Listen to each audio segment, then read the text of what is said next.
그래서 교회에 방문하게 돼서 반갑습니다. 잘 지내고 계셨죠? 네. 오늘은 3월 17일입니다. 벌써 이제 개학을 하고 또 아이들의 경우에 개학을 하고 또 이렇게 2주가 지났는데 캠퍼스들이 아까 교제를 하다 보니까 지난 2주 동안 캠페인을 하느라 굉장히 열심히 달려온 것 같아요. 그래서 되게 수고가 많았는데 우리 대학생들을 위해서 캠퍼스를 위해서 박수 한번 쳐줄까요? 네.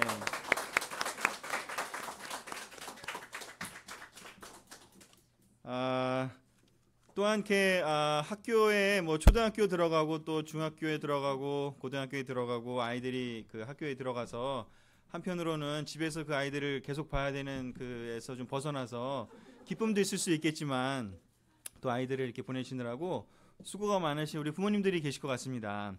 우리 부모님들도 지난 2주 동안 어떻게 보내셨는지 모르겠습니다. 아이들 이렇게 잘 학교에 적응하고 잘 지내고 있나요? 네, 별로 없으신가 보네 여기. 죄송합니다. 제가 정보를 잘 몰라서. 저는 팀을 많이 하다 보니까 아이들이 막 북적대는 그 12월 1월을 보내고 학교에 가가지고 너무 행복합니다. 그래서 매일매일 교회 가서 아이들을 봤어야 되는데 이제 아이들을 저녁 때만 보면 되고 주일에만 보면 되고 주말에만 보면 돼서 너무 행복한 시간을 보내고 있습니다.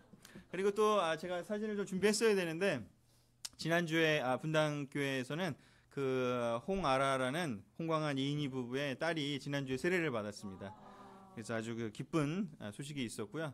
지금 또 그 남자아이들도 지금 고등학생 2명 또 여자아이들 같은 고등학생 1명이 지금 그 십자가 또 교회 공부 이렇게 하고 있어서 조만간 또 기쁜 소식을 나눌 수 있지 않을까 싶습니다.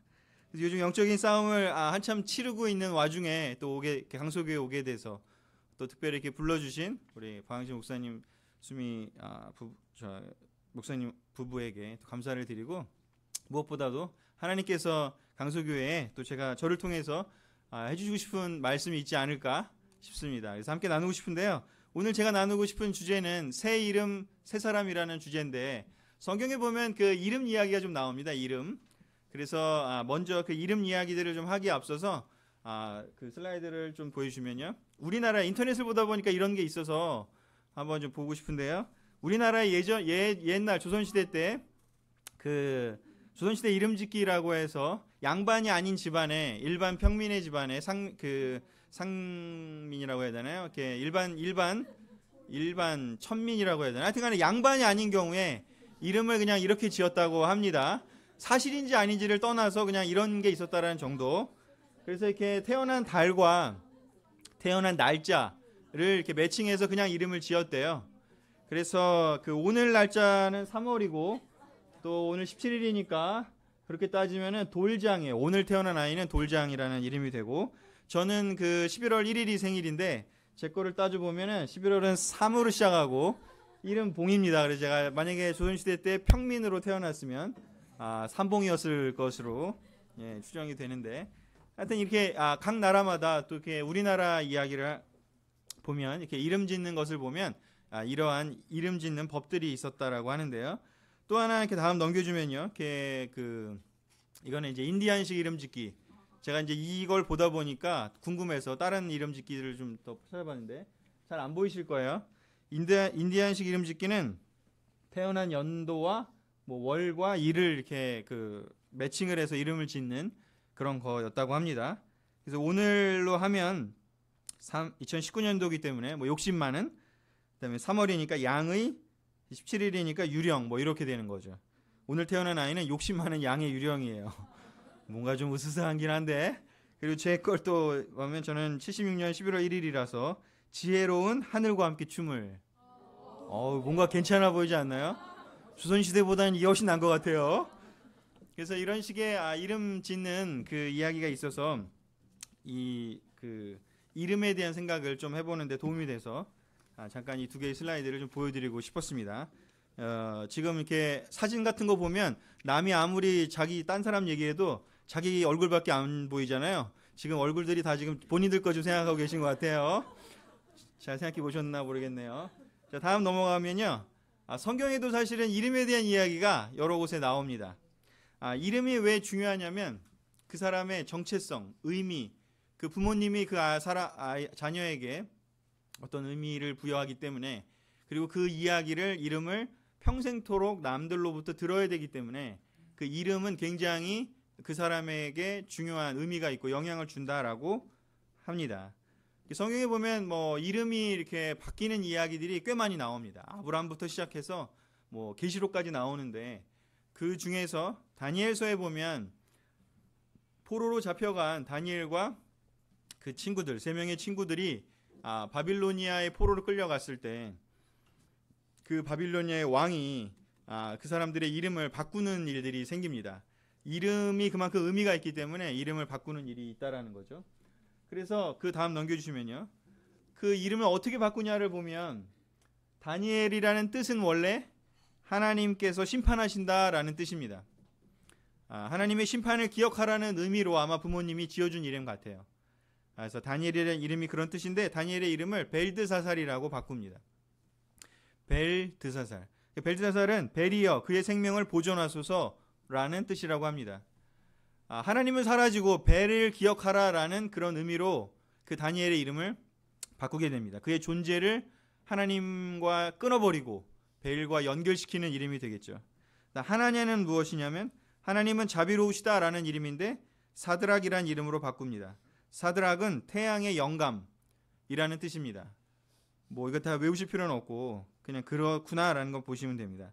미사엘은 하나님과 같은 분은 누구인가 하는 감탄사가 들어간 하나님을 찬양하는 이름인데, 메삭이라고 해서 아쿠와 같은 신이 어디 있느냐 뭐 이런 뜻이 되고, 아사랴는 하나님께서 도우신다라는 뜻인데 아벳 느고라고 해서 느고의 종, 이런 표현으로 이름을 바꿉니다.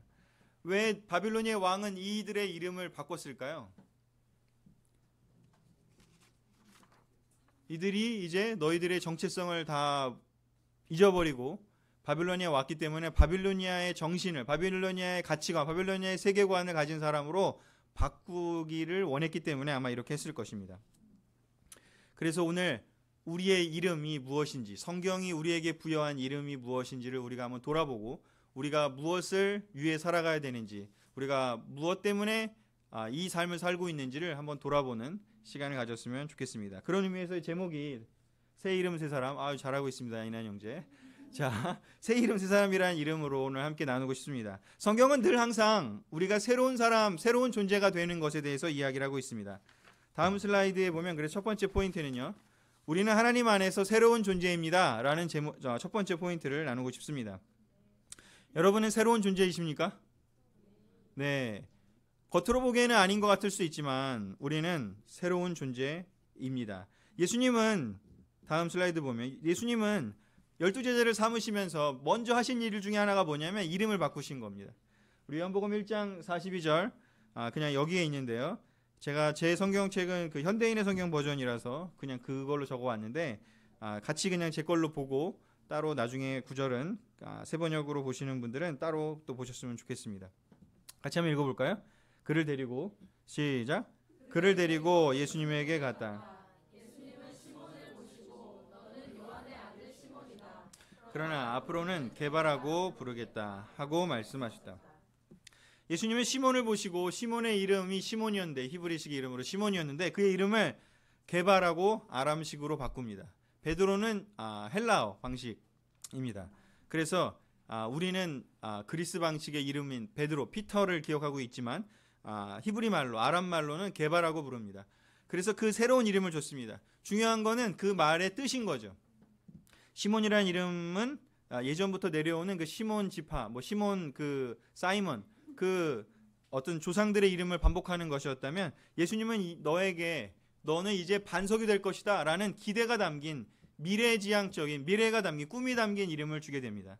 그리고 한 명 한 명마다 그런 이름을 주었음을 우리는 추측할 수 있게 됩니다. 그래서 새로운 그 이름이나 또는 별명을 지어주는 일이 벌어지는데, 요한한테는 뭐라고 지어줬죠? 천둥의 아들, 울의 아들, Son of Thunder, 그런 어떤 별명, 이름을 지어주게 됩니다. 그래서 이렇게 예수님은 누구를 만나면 그의 원 존재가 아니라 그 사람이 어떻게 변할 건지에 대한 기대를 가지고 이름을 지어줍니다. 그래서 그런 일들이 벌어지는데, 그것은 12제자들한테만 한 이야기가 아니라 우리 모두에게 해당되는 이야기라는 것을 성경은 계시록에 또 이렇게 이야기를 합니다. 우리 계시록을 같이 보면요. 귀 있는 사람은 계시록 2장 17절에 이렇게 되어 있습니다.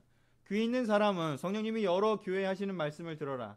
신앙의 승리자에게는 내가 하늘에 감추어둔 만나와 흰 돌을 주겠다.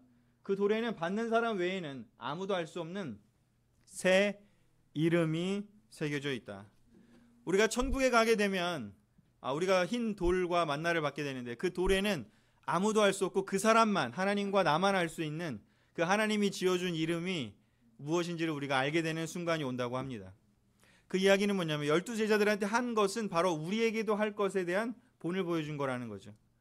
하나님이 여러분들이 세례받을 때 다 이름을 벌써 지어두셨을 거예요. 근데 우리가 그걸 알게 되는 건 언제라고요? 천국 가서. 너무 궁금하지 않습니까? 그동안 안 궁금했는데 갑자기 궁금해지지 않았습니까? 뭐라고 도대체 내 이름을 지었을까? 베드로는 반석이라고 했는데 내 이름은 뭐라고 했을까? 혹시나 뭐 원하시는 이름이 있나요? 잠깐 생각해 보십시오.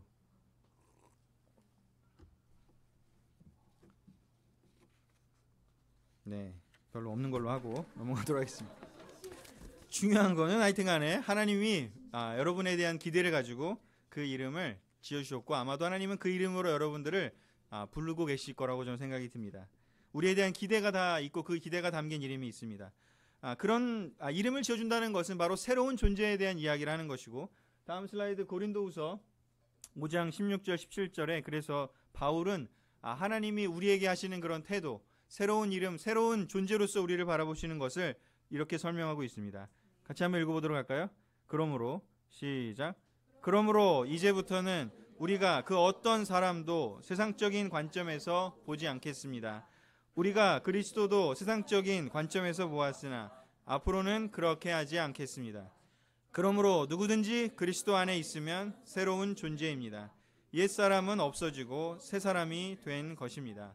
아멘. 우리가 예수님을 주님으로 고백하고 예수님의 제자가 된 그 순간부터 하나님은, 예수님은 우리를 그 전에 있는 존재로 보지 않고 새로운 존재로 본다고 했습니다.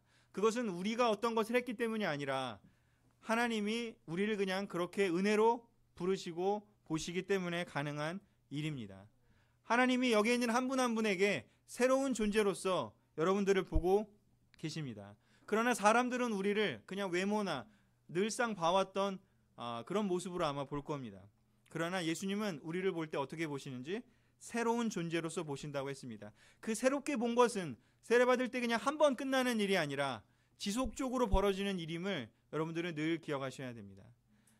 성경에 하나님은, 예수님은 죽음에 대해서 이야기를 할 때 죽음으로 어떤 나사로가 죽었을 때도 죽었다고 보지 않고 잠잔다고 표현합니다. 왜냐하면 죽음이라는 것은 변할 수 없는 거기 때문에 관심이 별로 예수님은 없었습니다. 변할 수 있는 것에 관심이 있었다라는 거죠.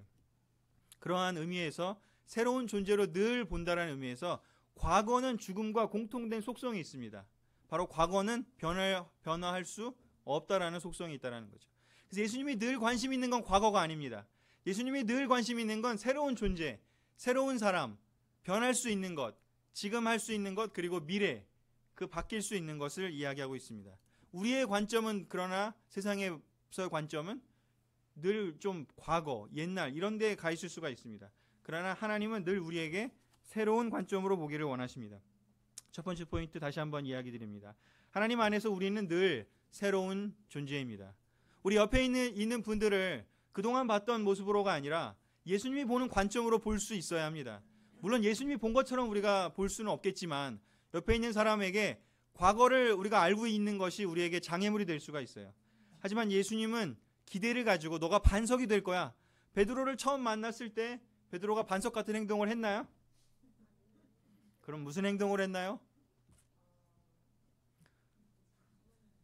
반석이 아니라 모래알 같은 행동을 했겠죠. 단단한 돌이 아니라, 기둥 같은 돌이 아니라 왔다 갔다 하고 막 자기 감정대로 행동하는 그런 사람이었습니다. 하지만 예수님은 그걸 본 게 아니라 그의 미래를 봤다라는 거죠.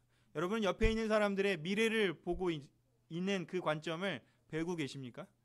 우리 옆에 계신 분들이 보통 이렇게 앉아 계시는 걸 보면 그래도 조금은 친한 사람들하고 옆에 앉아 계시는 거로 제가 추측이 되는데, 우리 옆에 있는 사람들을 한번 보면서 너는 새로운 존재야, 새로운 사람이야 라고 한번 우리 이야기해 주면 어떨까 싶습니다. 진심을 담아서 한번 해봅시다. 우리가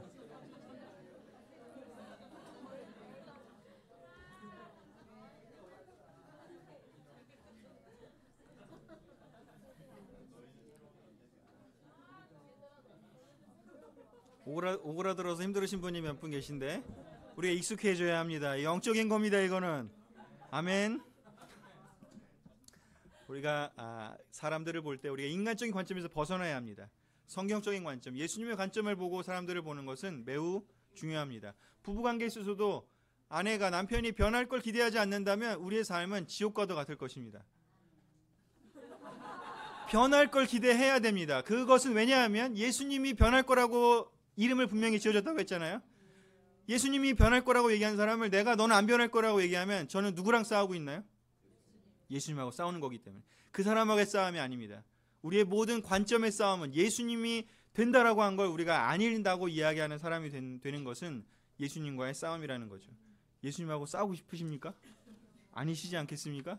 그렇다면 우리가 옆에 있는 사람을 아내든 남편이든 아니면 친구든 아니면 그 누구든지 간에 새로운 존재로서의 관점에서 변화 가능성이 있는 존재로서 우리가 바라봐야 합니다. 예수님이 그렇게 했기 때문에 실제로 사람들은 그렇게 변했고 그렇게 그 일을 해냈습니다. 우리 또한 예수님이 그런 기대를 가지고 우리를 봅니다. 우리가 죄를 짓거나 우리가 실수하거나 우리가 어떤 잘못을 했을 때 사탄은 계속 이야기합니다. 거 봐, 너 그거밖에 안 되잖아. 네가 바뀌어봐야 뭐 얼마나 바뀌겠어. 그런 이야기를 우리 속에 심겨줍니다. 스스로 혹시 그런 얘기를 자기 스스로 해본 적이 있나요? 전 해본 적이 있는데 잘 모를 때 영적인 이 관점을 못 가질 때는 그 말이 그냥 별 문제가 없는 말로 들렸어요. 하지만 하나님의 말씀, 하나님의 관점, 하나님이 나를 어떻게 보고 있는지를 이해한 후부터는 그 말이 사탄의 말임을 깨닫게 된다는 거죠. 그 말과 싸워야 합니다. 지금 사탄이 나한테 주는 이야기구나. 하나님이 하는 이야기가 아니구나. 하나님이 하는 이야기는 괜찮아. 너 원래 그랬어. 원래 그랬는데 뭐 아닌 것처럼 그러지 마. 넌 다시 할 수 있어. 원래 그렇게 문제가 있었지만 하나님의 힘으로, 하나님의 능력으로, 예수님의 피값으로 네가 구원됐고 앞으로 변할 수 있어. 그런 이야기를 해주는 예수님의 음성을 들어야 한다는 거죠. 스스로에게도 그런 이야기를 해줘야 합니다. 나 스스로 할 수 없기 때문에 성경을 봐서 성경을 통해서 들어야 하는 거죠. 또 우리가 사람들을 만났을 때도 그런 관점으로 서로 이야기를 해줄 수 있어야 합니다. 자기 자신에 대해서는 관대하기가 쉽지 않아도 우리가 좀 옆에 있는 사람에게는 관대할 수 있지 않나요? 옆에 있는 사람에게 우리 격려는 좀 쉽지 않아요? 근데 오히려 자기 자신에게는 어려운 것 같아요. 더 가혹하고 더 하쉬한, 거친 그런 생각 갖기가 쉬운 것 같습니다. 그러나 그 태도는 사탄이 주는 생각임을 우리가 꼭 이 관점에서 마음속에 새기시기를 부탁을 드립니다. 이제 강소교회에 있는 모든 분들은 새로운 존재라는 것을 우리가 생각하고 이제 오늘부터 해서 다시 한번 우리가 모두가 서로를 바라볼 때 예수님의 관점으로 바라볼 수 있기를 축원드립니다. 자, 우리 두 번째 포인트는요. 그렇다면 구약에서 이야기를 좀 하려고 합니다. 이렇게 신약에서만 이런 일이 벌어지는 것이 아니라 구약에도 이름이 변하는 사람의 이야기들이 여러 곳에서 나옵니다. 그런데 그 여러 군데 나오지만 제가 한 케이스만 좀 보려고 합니다. 자, 두 번째 포인트요. 새 사람으로 변화하는 시작은 하나님께 나아가는 것이다. 앞의 이야기와 좀 연결이 되지만 좀 더 그 구체적인 사례를 통해서 한번 보려고 합니다. 창세기 32장 22절에서 28절을 같이 보도록 하겠습니다. 이건 좀 길기 때문에 좀 씩씩하고 목소리가 좀 이 전체가 다 들릴 수 있도록 해주실 수 있는 대학생이 하는 게 낫겠죠? 용준아? 크게 한번 읽으시기 바랍니다. 야곱은 밤에 일어나 두 아내와 두 여종과 그의 11아들을 인도하여 야복나루를 건너게 하였다. 그는 그들과 그의 모든 소유를 그 시내 건너편으로 보내고 자기만 홀로 남았는데 어떤 사람이 와서 날이 새도록 야곱과 씨름을 하다가 자기가 이길 수 없는 것을 알고 야곱의 엉덩이를 쳤다. 그래서 그와 씨름하는 중에 야곱은 엉덩이 뼈가 위골되었다. 그때 그 사람이 말하였다. 날이 새는데 나를 가게 하라. 당신이 나에게 축복하지 않으면 내가 당신을 도와주지 않겠습니다. 내 이름이 무엇이냐? 야곱입니다. 내가 하나님과 겨루고 사람과 겨루어 이겼으므로 다시는 내 이름을 야곱이라 하지 않고 이스라엘이라 부를 것이다. 아멘.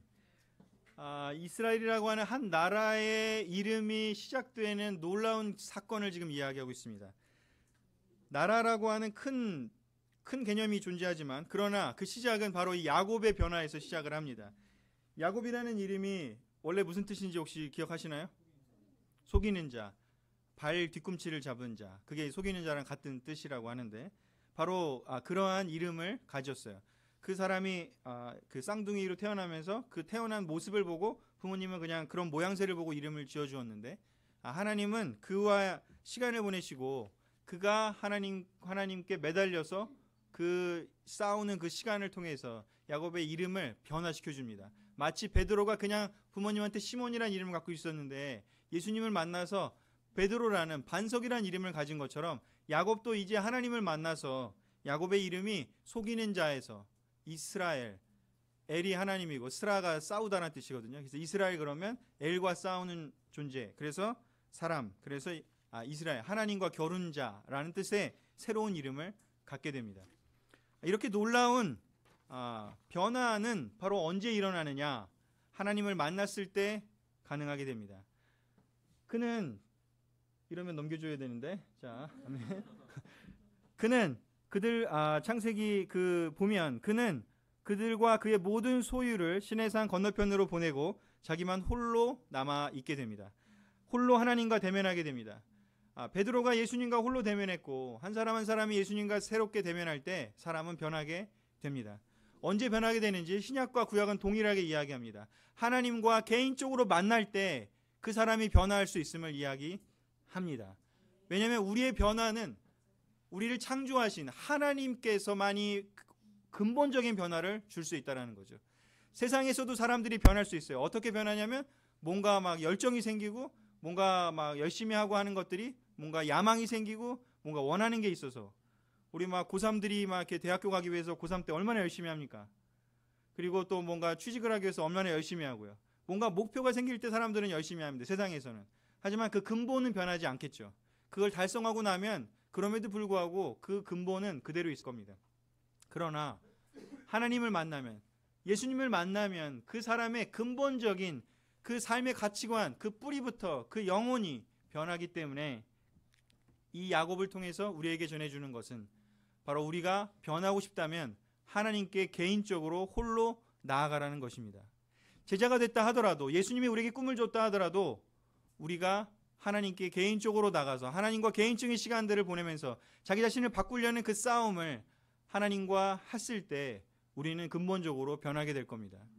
우리가 그냥 좋은 교제하고 예배를 많이 드리고 그리고 또 서로 이렇게 성경 많이 보고 그것도 좋지만 근본적으로 하나님과 정말 그렇게 치열하게 야곱처럼 그 매달리는 시간이 없다면 하나님께서 바꿔주실 걸 믿고 그 하나님이 변화주실 걸 믿고 하나님께 달려가서 그 외롭지만 하지만 가장 중요한 하나님, 다른 거 다 필요 없고 하나님만이 나를 변화시킬 수 있다는 그 변화를 믿고 하나님께 울부짖는 시간, 하나님께 매달리는 시간을 가질 때 우리의 존재의 근본이 변하게 될 거라는 거죠.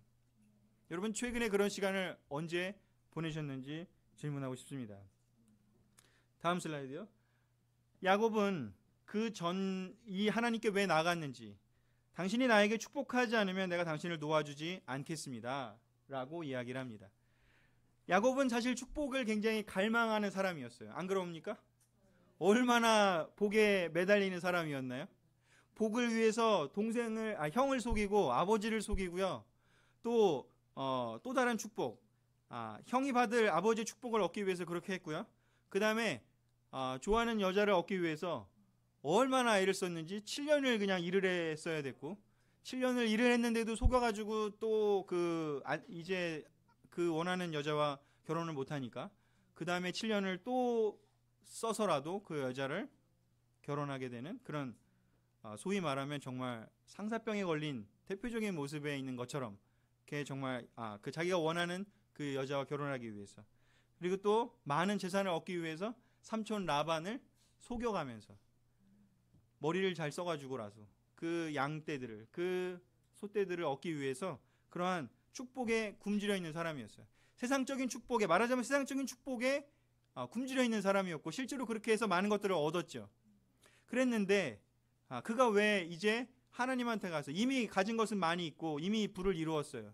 근데 왜 하나님한테 가서 축복을 해주지 않으면 놓아주지 않겠다라고 이야기를 하고 있을까요? 이미 많이 얻었음에도 불구하고. 그것은 아마도 그런 것들을 얻었음에도 불구하고 여전히 공허하고 불안하고 근본적인 것 채워지지 않음을 느꼈을 것입니다. 그러면서 드디어 깨달았겠죠. 이런 것들을 채운다고 해서 내가 행복해지지 않는구나.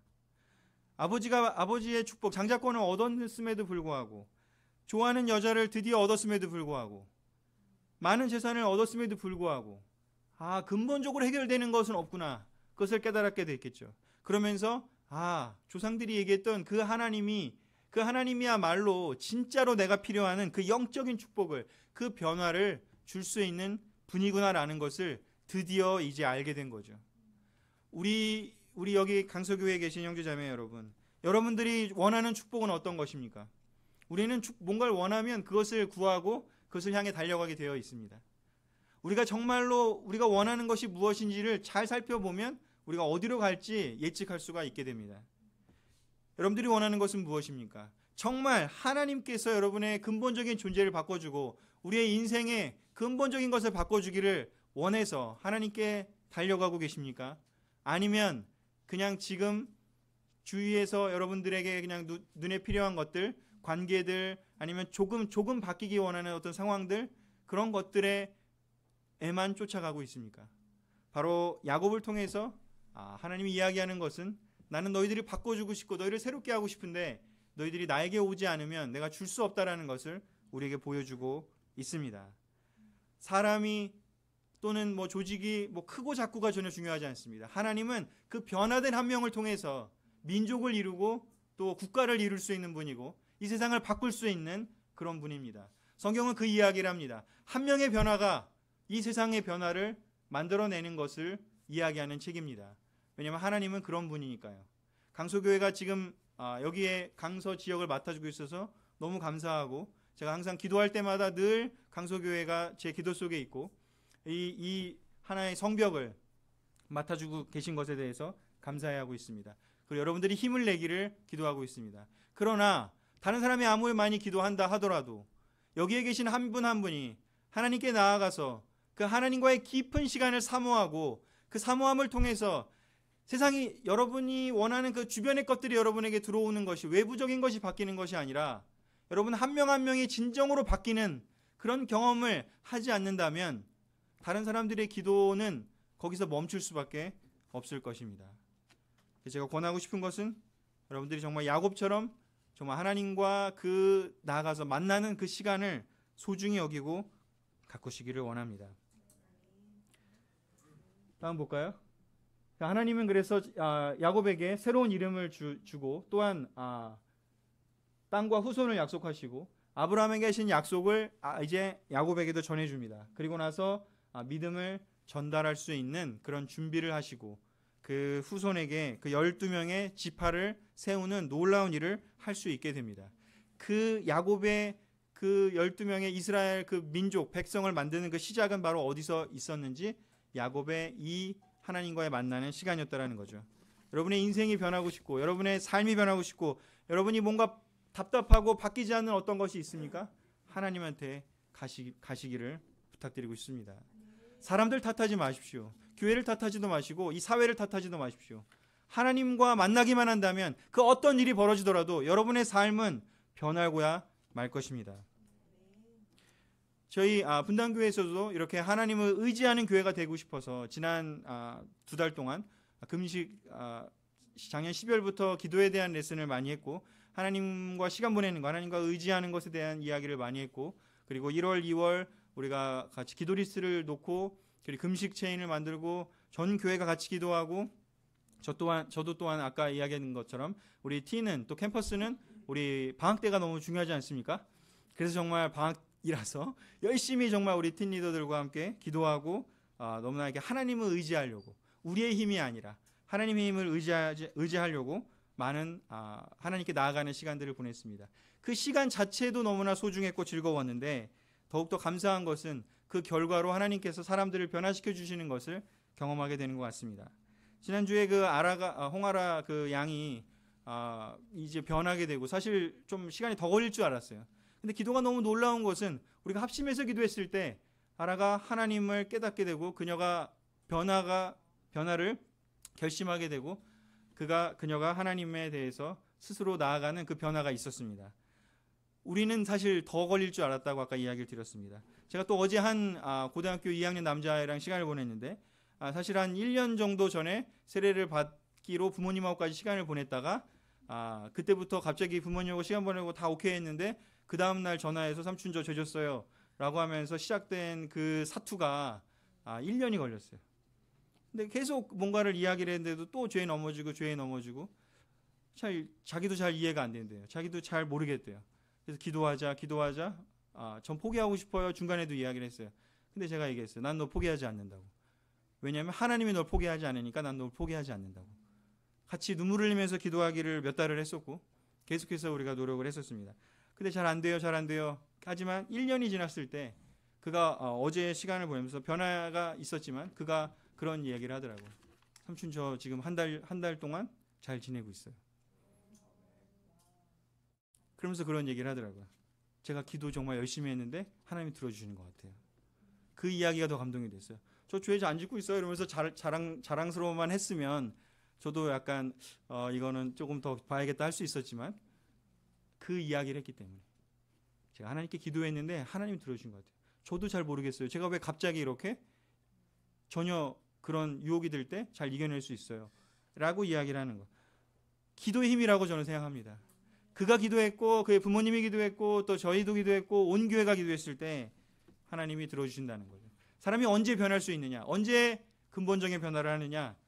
하나님이 허락하실 때. 복음서에서 얘기하지 않습니까? 예수님이 나으라라고 하는 그 말 한마디를 해주시면 어떠한 병이라도 고칠 수 없는 병이 없음을 성경에서 보여주고 있지 않습니까? 그런데 우리는 예수님의 그 음성을 듣기보다는 그저 내 마음에 위로받고 내 마음에 공감받기 위해서 사람들을 찾아가거나 아니면 무언가 그 불안감을 채우기 위해서 무언가를 자꾸 투자하고 시간을 쓰고 내 머릿속에 지식을 넣고 무언가를 하려고 애를 쓰고 있지는 않습니까? 내 감정을 그냥 좀 더 좋게 하기 위해서 기분을 좀 나아지게 하기 위해서 그런 시간들에 집중하고 있습니까? 우리의 근본적인 존재의 변화는 어디서 오는가? 하나님에게서 옵니다. 여러분들 하나님과 만나는 시간을 간절히 갖기를 다시 한번 축원합니다. 세 번째 포인트 넘어가겠습니다. 간단합니다. 세 번째, 나에게 이름 주시는 하나님입니다. 우리에게 이름 주십니다. 지금까지는 어떤 개인적인 이름에 대해 이야기를 했습니다. 이제 마무리하면서 성경의 신약에서 이야기하는 우리들을 전체에게 주신 이름에 대한 이야기를 해보려고 합니다. 넘겨주실까요? 성경에 나오는 우리에게 주신 이름은 이 세 가지입니다.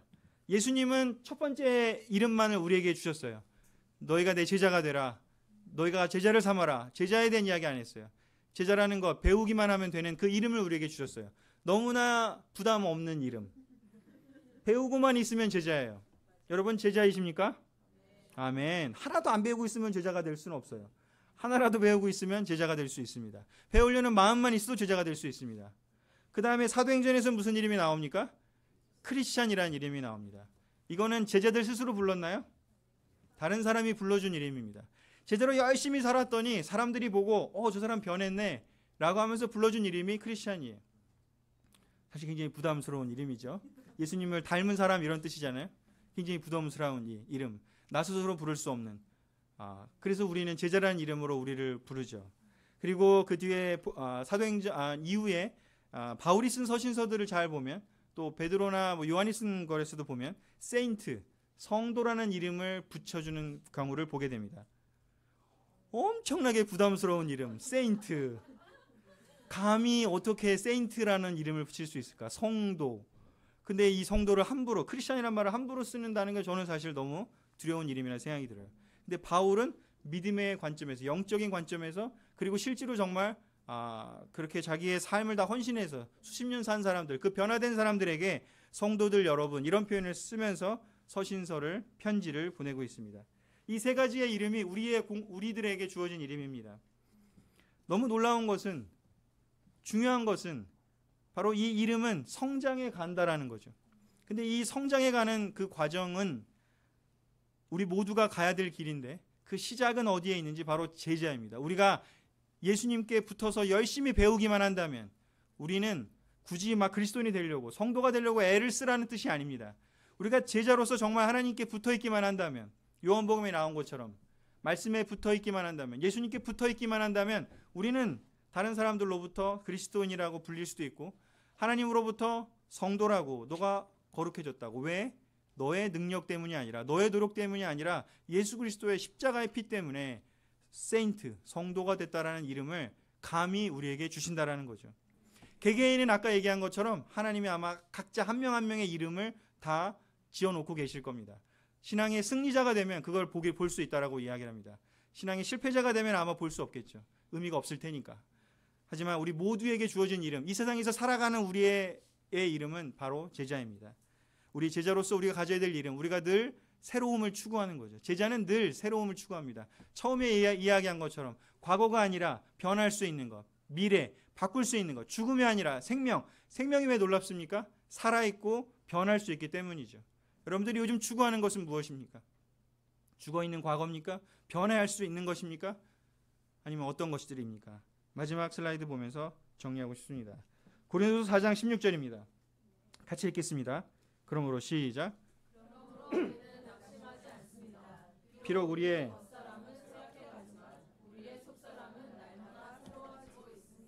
아멘. 제자가 돼서 1년, 2년 저도 용준이 같은 때가 있었는데 대학교 1학년 때 세례 받았었거든요. 참 꽃다웠고 참 많은 자매들이 좋아했던 그런 시절이 있었는데 시간이 흘러서 벌써 이렇게 겉은 쇠약해져 가고 아들이 이제 중학생이 되었습니다. 올해. 겉은 쇠약해져 갑니다. 하지만 저는 믿습니다. 제가 1년 이 삶을 살면서 저는 그냥 배우려고 했을 뿐인데 하나님한테 가려고 했을 뿐인데 제가 대학생 때 정말 뭐 운동장에 가서 또 노천극장에 가서 청송대에 가서 또 저 인문대 뒤편에 막 산 기슭에 가서 그 바위를 붙잡고 또 한양대 통곡의 바위에 가서 또 여러 군데 가서 대학생 때 그 기도했던 시간들이 하나님께 가려고 했던 그 시간, 야곱처럼 보냈던 시간들. 그리고 직장에 들어가서 제가 남부터미널에서 근무를 했었는데 교대를 그렇게 제가 자주 갔습니다. 이 대학부에서 세례받고 나면 어디를 가든 그 대학교를 꼭 찾아가게 되는 이상한 그런 습성이 있어요. 회사 근처에 대학교가 어딨나 그렇게 찾아가게 돼요. 가서 교대에 가서 그렇게 교대 운동장에서 기도를 많이 했습니다. 또 시간이 나면 우면산에 그 산에 올라가 이상하게 또 산도 좋아해. 대학 때 그 산에 올라간 기억이 있어가지고 산에 올라가고 또 신혼집에 과천에 있었어요. 또 학교를 좋아해요. 대학교는 없으니까 학교를 그렇게 찾아가서 학교에서 기도한 기억들. 지금은 그 예전에 제가 민호 형과 살 때가 있었는데 잠실 그에서 그렇게 한강을 찾아갔었어요. 그리고 또 나중에 제가 지금 광교에 사는데 광교에 호수가 있어요. 하나님이 저는 어디로 이렇게 저를 이사시켜 보내시면 꼭 기도처를 만들어 놓고 저를 부른다는 생각이 들어요. 왜냐하면 저한테 있어서 가장 중요한 건 야곱이 그 하나님과 보낸 시간이라고 생각해요. 제가 어떻게 변했고 어떻게 변할지는 별로 중요하잖아요. 솔직히 말해서. 하지만 저한테 더 중요한 것은 그 하나님한테 가는 시간이야말로 가장 소중하다는 것이죠.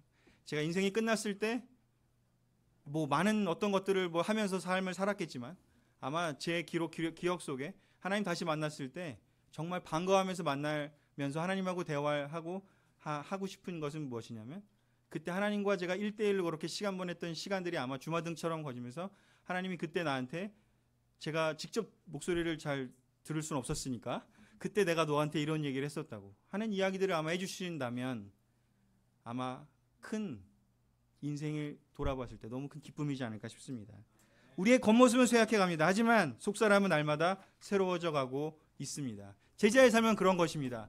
우리가 서로를 볼 때도 그렇기 때문에 영적인 관점에 서로를 보고 우리가 서로를 인간적인 눈으로 보지 말고 영적인 관점에서 보고 그리고 한 분 한 분이 모두 다 하나님께 가는 것을 즐겨하고 그것 자체가 가장 소중한 것이라는 것을 느끼면서 사시는 강소교회 되기를 바라고 그럴 때 하나님이 나머지는 모두 다 덤으로 변화를 주실 것을 또 믿고 말씀을 드리면서 말씀을 마치도록 하겠습니다. 아멘.